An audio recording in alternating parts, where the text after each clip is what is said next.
Um, Good morning. I'm so glad to see you. My name is Mariette DiCristina, and I'm the editor-in-chief of Scientific American and also the director of editorial and publishing for the Nature Research Group.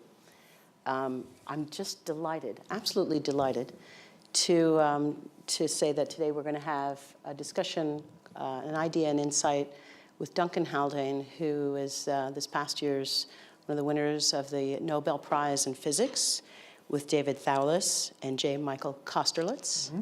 And we're going to talk a little bit about that.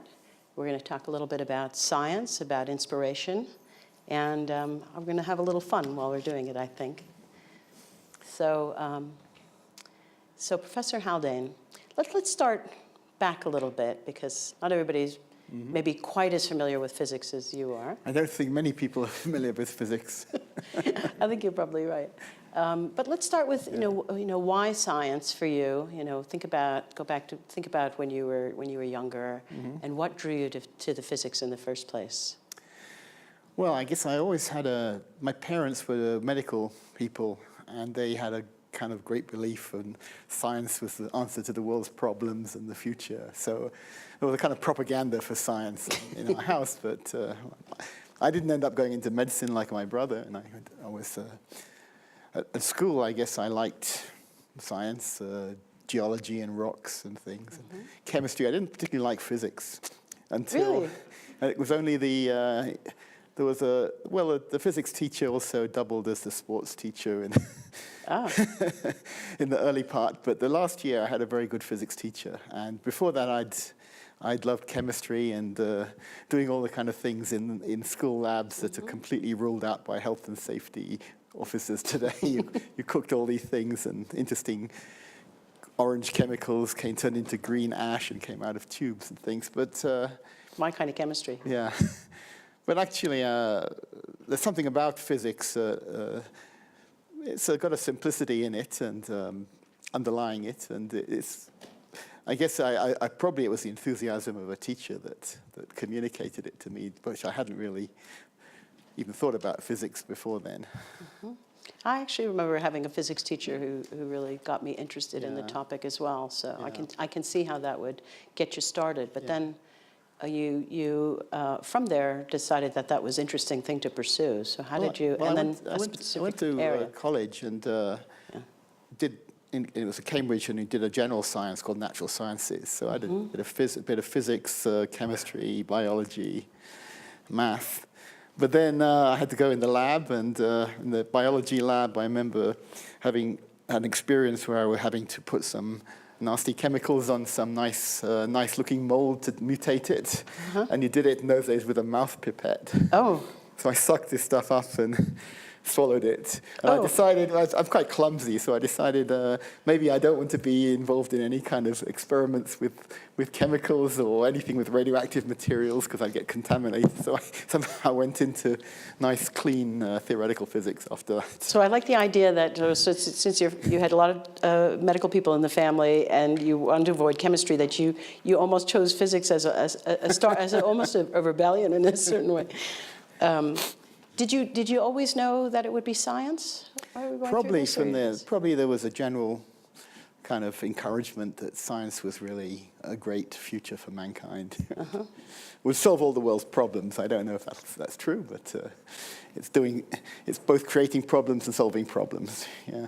Yeah, I think that's an interesting nature of science in general, isn't it? So physics, and then a particular branch of physics. Can you tell us how you study quantum mechanics, which is a couple of pretty powerful sounding words. Let's tell people what does it mean, quantum mechanics, in the area. So physics is a fundamental science, and you're in theoretical, which is described with the maths and so on. Well, quantum mechanics is the real. It seems to be very different. It describes the world in a very different way from the way we understand, the way we experience it. But because generally it works, it completely controls things on the atomic scale of things. But it's the fundamental. It's actually the correct description of the world around us. You would say that. Yes. But it's something we've known the laws of quantum mechanics for nearly 90 years now. It's all found around 1928, 30. And it's just because we've known the laws of quantum mechanics for so long doesn't actually mean we really understand it, right? Many people have tried to come up with experiments to invalidate quantum mechanics, and it's always triumphed. And but it's something that we understand formally.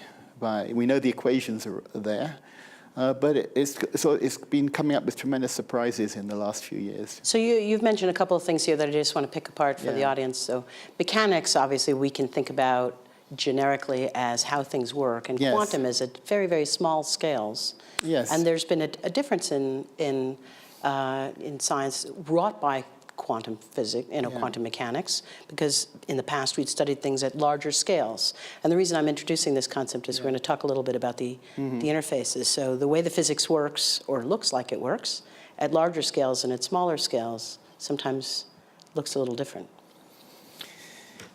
Yeah, you don't look, well, if you can't understand atoms or molecules or chemistry without quantum mechanics, that's why it was the big problem of the time at the beginning of the last century too. And that's and basically we don't experience it because we don't see at the atomic scale. But you can't understand why quantum mechanics explains why you don't fall through the floor when you stand on it, even though the atoms are made of 99.99% empty space. And but of course we think we don't fall through the floor because the floor is solid and it exerts a force on our shoe. But that force comes from the fact that two electrons don't like to be in the same place for an important quantum mechanical principle, the Pauli exclusion principle, and that's what really stabilizes. So we can't really understand matter at all without quantum mechanics. So when I put my hand on this table, the table's electrons don't want my hand electrons in their business. They exclude you. They say they've taken the space over, and too bad for you. Can't put my hand Too bad in for the other electrons in your hand. They can't come in. So you study a particular area of quantum mechanics, and I want to talk a little bit about the topological areas and what led you to your Nobel Prize. So how did that adventure begin in theoretical physics? Well, I think these things always come about through accidents, basically. I think there's lots of things, as we said, we haven't really fully understood what quantum mechanics allows to happen. And initially, I was investigating a very kind of toy model system. In fact, even as far back as the 30s, people started trying to make models for matter, for solid matter, and things like magnetism. And initially, they started making very sort of toy models. It's quite complicated to understand a full magnetic structure, so they looked at just a little line of atoms along one dimension.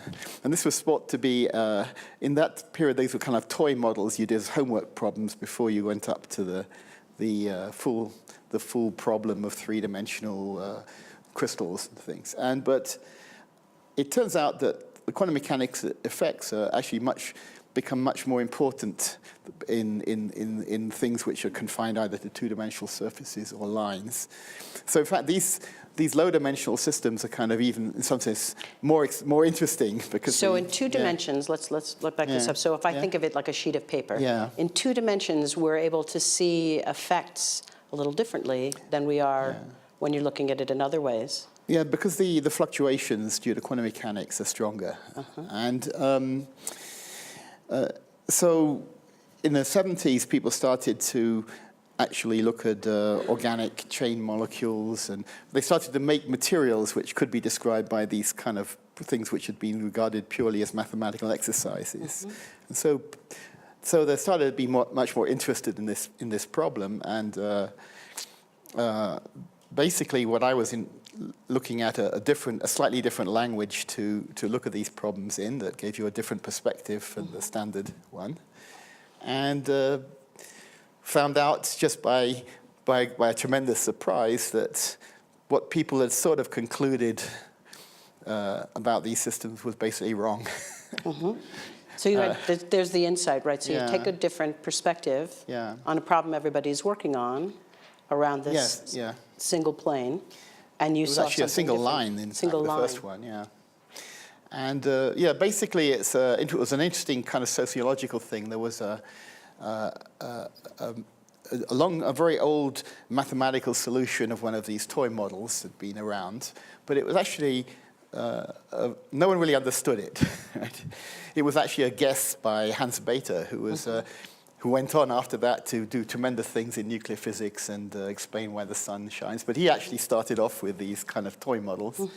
And Bethe's solution took about 60 or 70 years to be understood because it was a kind of luck that he lucked onto this thing too. And it superficially confirmed the answers from his mathematical solution looked like the kind of more hand waving and but understandable kind of theory that people had applied before. So they had an incorrect theory, and there was apparent evidence that looked as if it supported it, and it turned out to be a complete accident. Just an so accident. so Just people's wrong. opinions can be. I'm sure there's plenty of things that we know about that we assume that we understand, and then we may have quite the wrong idea, and so but it's a very great surprise when you find that what everyone believes just isn't correct, right? Yeah, that is a surprise. So let's talk just a little bit more about, so this is an area eventually became known as, have I got this right, topological phase transition? Well, it's topological. Where does that topological matter, I guess. Topological matter. So Yeah. can we explain to people what topological matter is, and maybe give them an example or two? I think you brought a couple of things that's here right. to share. Well, topology is a branch of pure mathematics, okay? And it hadn't had any role in quantum mechanics before this thing. Before your work. Yeah. So topology is, like here are the examples. There's a famous thing in topology which tells you that a coffee cup and I guess a bagel. Now I've got a better bagel here because this is very small, but the big example in topology is that this object and the bagel are both the same topologically because they basically have a kind of hole in the middle. The hole in the middle of the bagel is now the handle of the cup here. And there's a famous film that everyone takes off YouTube, all the people working in topological materials now, and they show a coffee cup continuously changing into a bagel and back again. So Look at that.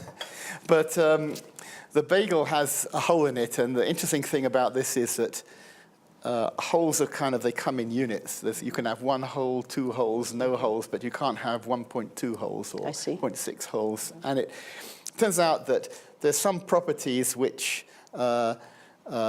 just depend on whether you have a hole or not, or 2 holes. Right? Okay. Up till then, most things in physics required things to be very perfect. If Intel makes a computer chip on a silicon wafer, a speck of dust on the wafer will kind of ruin it, right?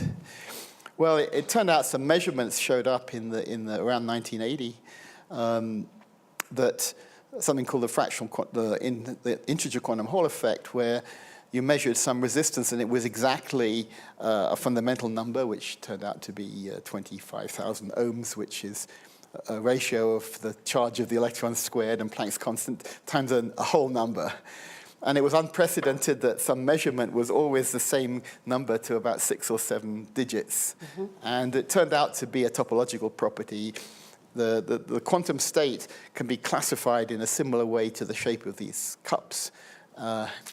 It's not really, of course, it's not the physical surface. The big breakthrough in topology in mathematics comes from Carl Friedrich Gauss, who discovered an amazing formula that you could actually work out the number of holes in an object by doing a complicated integral.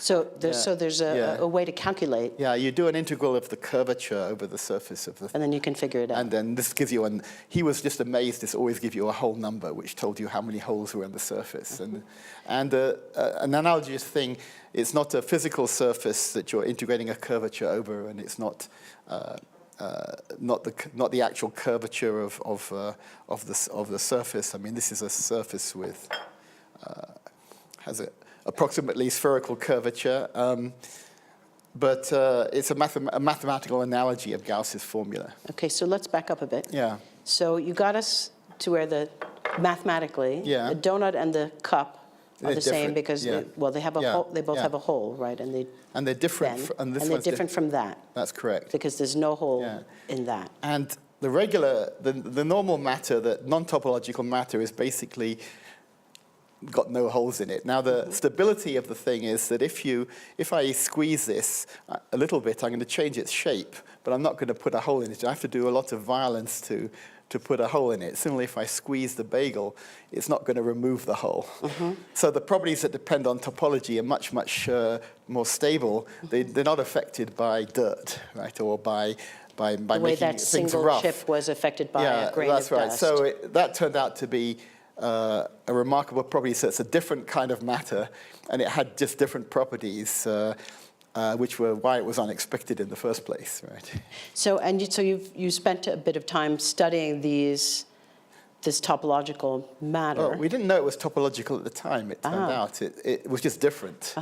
And the interesting thing that emerged is that the boundary between normal matter and this topological matter, there has to be kind of interesting stuff happening on the boundary.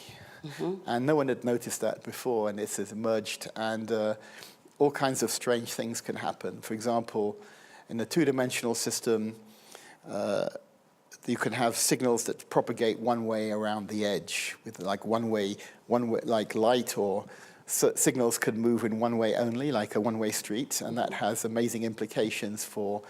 There's a lot of hope that one can harness that technologically, because if you put a kink in the pathway, the signal can't get reflected backwards. It just finds its way around. So, for example, traffic flows in a road nicely because you have the cars moving in one direction on one side and the other direction on the other side. So if everyone was moving without a rule of the road, there'd be a big mess. Well, in a usual piece of wire, the electrons can move in both directions, right? So to actually have something where you where the signal gets separated spatially, which is something that happens in these topological materials, is quite amazing. So there's all kinds of extremely unexpected properties that no one would have dreamed of turned up to be manifested by these strange, topological matter. Yeah. So I mean, I can understand. Well, first of all, I know it takes a long time to understand at a fundamental level, like what you're looking at. And you said there are a lot of strange properties of these. Is there anything that, and I know it takes a long time. I mean, for instance, we all, when Einstein was working on relativity, we didn't know that would be used in the GPS in our phones 100 years ago, right? So can you speak to us a little bit about, I mean, are we still at the entirely fundamental understanding part of the Nobel work that you've done, or are we seeing some ways that it can be used in the everyday world yet? Well, this stuff has been growing tremendously. I mean, I just uncovered the tip of an iceberg, and of course other people have gone on and uncovered more of this thing. And once I mean, it's just interesting in the first place. Right, but it's really fueled. There was a very interesting proposal that it could be used for quantum computers. So the stability. One of the big problems with a quantum computer is it's very fragile.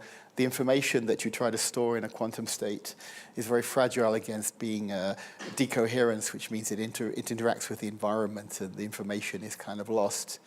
But if you can encode the information in this topologically stable way that it's unaffected by... So let's back up. Quantum computer, let's say what it's good at doing, or maybe good at doing because of the unique properties at the quantum scale. And you just mentioned it can be fragile, which is called decoherence, because it can be disturbed easily. But what would it be good at doing, different from? Well, a quantum computer in principle does a whole lot of calculations at the same time. Right. While a classical computer just does one calculation, then another calculation, then another calculation. So this has been a large area of interest for quite a while. That's right. So, of course, Feynman proposed this originally as a way to simulate quantum matter, which is a kind of circular argument, but it would be very useful. But if one could get a quantum computer to work, it would, for example, be able to factor large numbers very easily, and the NSA, the National Security Agency, is investing in this because they want to know if people can make a quantum computer, it's going to break all the codes, for example. Right.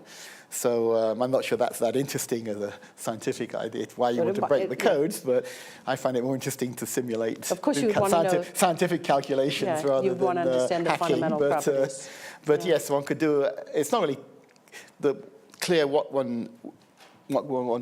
all the things one can do with it, but anyway, it's viewed as the future of computing. So understanding now, I'm going to say this incorrectly, but the area that you're studying is more stable in certain ways at those interfaces between classical and quantum. Have I got that right? Well, you explain it. You have interesting extra degrees of freedom at the interfaces, and also you can have little vortices in it. And in fact, Alexei Kitaev, who's now at Santa Barbara, proposed around 2000 that you could make a stable quantum computer out of topological matter. Yeah. And then, which is still it was at a theoretical level then, but a lot of topological matter suddenly got discovered around 2007, 2008. So some of these old toy models that I and others had worked on, they'd been very theoretically interesting, and some examples had been found in extremely high magnetic fields that weren't practical for much. But suddenly it was realized that extensions of my ideas by others to three-dimensional systems also worked. And then people realized, my gosh, there's all these materials around that we never looked at closely enough, and they turned out to be topological matter. And once you've got fancy mathematics, you've got little kind of toy models that you can do calculations with and actually show that something's possible, and then real materials, those things come together. It's fueled a huge explosion of this. And in fact, Microsoft are now putting quite a lot of effort into funding, I think it's called Majorana wires, which is a proposal for topological properties of some little indium antimonide whiskers, which kind of grow, little crystals that grow like a hair. And you can make, and there's a very interesting proposal for that you can do this quantum. So let's get us, I mean, I'm always interested in how long it takes. I mean, obviously, even if, like me, we're not all quantum physicists here, we're getting the sense of how complicated it is to tease out the different properties. When did you begin the work that led to your Nobel Prize? So how long is the arc so far? And you said it was the tip of an iceberg, and it's begun to explode. There were really two pieces of work which I didn't understand were connected in any way, in fact. Right? They're just two different kinds of topological matter, one in one dimension in around 1980, and the other one around 1988. And I didn't even see the connection. It's just that later people have realized there's a whole general kind of framework for thinking about. Is this like the blind man with the elephant? You're getting different pieces of how the... Yeah, one just saw that it takes time to see the generality of the principle, right? And it's just really changed the way, it's actually changed completely the way we tend to look at quantum effects in matter. And there's been a huge extra impetus coming from people with ideas in so-called quantum information. So there's been coming together of different strands which have led to a very exciting way. It's difficult to explain how excited people have become. I mean, it's obviously quantum mechanics is something incredibly difficult to explain to people because it doesn't seem to agree with the way we see the world around it, right? But it's just amazing how excited young people have become, and it's just such a thing that's become I'd like to spend the last few minutes Yeah. talking just a little bit about that. So obviously, a complicated set of problems, a long journey to find things out. How do you know? So for people in the audience, how did you think about what would be an interesting problem to solve? You found something, and you pursued it. How did you know? Well, I think you come across something if you see you can understand something in some simpler way, then see some underlying principle to understand it, then some blinkers come down from your eyes, and you actually see that you can understand things before you were just describing something, right? And the more one gets to physicists believe that the true explanation of the world is simple.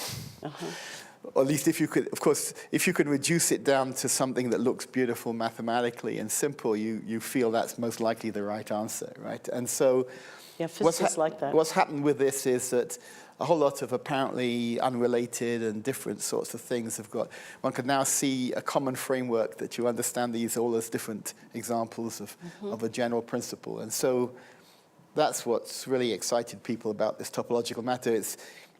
It's conceptually very simple in some sense, because mathematics, of course, is in the end looks for simplicity, right? And to actually understand, you can understand some physical reality and see that topology is a very well-developed subject mathematically, right? So suddenly it was a surprise that you could take a piece of mathematics which was developed for completely other reasons and apply it to understanding basic properties of quantum matter, basically. So I'd like to also ask you about this insight. You mentioned that you found one kind of properties at one time in the 80s, and then another, and you didn't realize they were connected until later. How did you come to understand that? Probably other people understood that. They understand the general. These both were systems which had interesting things going on at the edge, right? And that turned out, and there were some topological ideas were floating around in both of these two things. And it was probably only when the three-dimensional extensions happened, when it was generalized and a lot more topological matter was found, that then people started making a systematic classification. And it turns out what I found in 1980 is somehow the simplest, it's something like the hydrogen atom of topological matter. It's the simplest, the most basic example. And then the later thing turns out was a generalization of something called the quantum Hall effect, which is a system which has signals that go around one way around the edge. Right, like we were talking about before. And this has now been demonstrated similar. It's been done first with electrons, but then there was the same principle applied to some materials used for light, so-called photonic crystals. People have been trying to manipulate the flow of light using kind of periodic structures like electrons in crystals. And so it's surprising how the same basic kind of principle gets extended to very different things. It's been seen in gases of cold atoms. It's been seen in light. Yeah. So if I could generalize a little, if you don't mind, just for people who are listening. So it sounds like, all right, you found something interesting. You followed that interest. Yeah. You shared your findings the way people in science do. Yeah. Other people built on that, eventually found the framework. So it sounds to me like, I mean, on the one hand, you have to be kind of willing to be wrong, going forward and exploring something. Yeah. And science, it seems like a lot of times you're trying something and you might be wrong, but you try it anyway. That's one of the points of working on it. But then it seems like collaboration is really important ultimately too, to find the broader picture. Yeah, I think one needs to, I mean, science, theoretical physics is a very social subject. It really, I mean, there's this view of Einstein was sitting in his patent office desk in Zurich, working out things by himself. Well, a few times that happens, but really, when you spend our time kind of fighting with each other or discussing, I think through getting together and discussing and trying to say my theory is better than your theory or whatever, or explaining it, there's both competition and collaboration, but I don't think it's a very cool subject really, and obviously there's a barrier to getting into it. You need a little math. You need a little math, but there's something for everyone there. There's experimentalists. There's people who do very fancy math. And then there are people who maybe apply it. Yes, right. And so I think I love hearing what you're talking about. I think we're just about out of time, but I'd just like to say, just in terms of some concluding thoughts, I'm really always kind of struck by how things that are very, very small can have very, very large impacts, and how very large impacts. So we're looking at quantum mechanics, but also it could be ultimately potentially used for solving very large problem sets with quantum computing perhaps. But maybe it will lead us down even many other trails, because it's just really interesting to understand how the world works. And I think that's one of the great, wonderful things about science. I'm also struck by the competition and collaboration aspects. So I guess the thing I'd like to leave everybody with is, you know, to draw inspiration from kind of wild ideas sometime, to be willing to share them, and you might have to wrestle with people a little bit to get them through. But I really enjoyed learning about your work. Thank you very much. Thank you. Dr. Haldane. Thank you.